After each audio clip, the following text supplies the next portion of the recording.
Good afternoon. ఈరోజు కొత్తిమీర పచ్చడి. కొత్తిమీర, పచ్చిమిరపకాయలు, జీలకర్ర, చింతపండు వేపి పెట్టాను. ధనియాలు, జీలకర్ర కూడా వేస్తున్నాను. నెక్స్ట్ టమాటా వేసానండి. టమాటా ముక్కడానికి కొంచెం ఆయిల్ వేసాను. నెక్స్ట్ రుచికి సరిపడా ఉప్పు. ఇవి బాగా కలపెట్టుకోవాలండి, మెత్తగా అయ్యే వరకు. దీంట్లో వాటర్ అంతా బయటకు వచ్చే వరకు ఇలా మగ్గనివ్వాలి.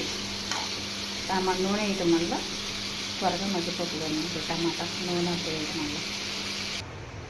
దీంట్లో 4 వెల్లుల్లిపాయలు వేసుకోవాలండి. ఇంక టమాటా రెడీ అయిపోయింది. ఇంకా గ్రైండ్ పట్టుకోవటం.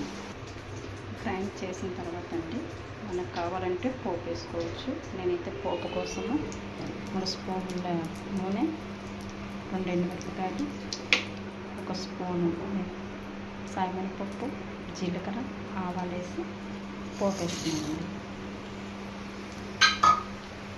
తర్వాత కొంచెం కరివేపాకు. పోపుని దాని చట్నీలు వేసుకోవాలండి. ఇంతేనండి కొత్తిమీర టమాటా పచ్చడి. వేడి అన్నంలో 1 స్పూన్ నెయ్యి వేసుకొని తింటే చాలా అంటే చాలా బాగుంటుందండి.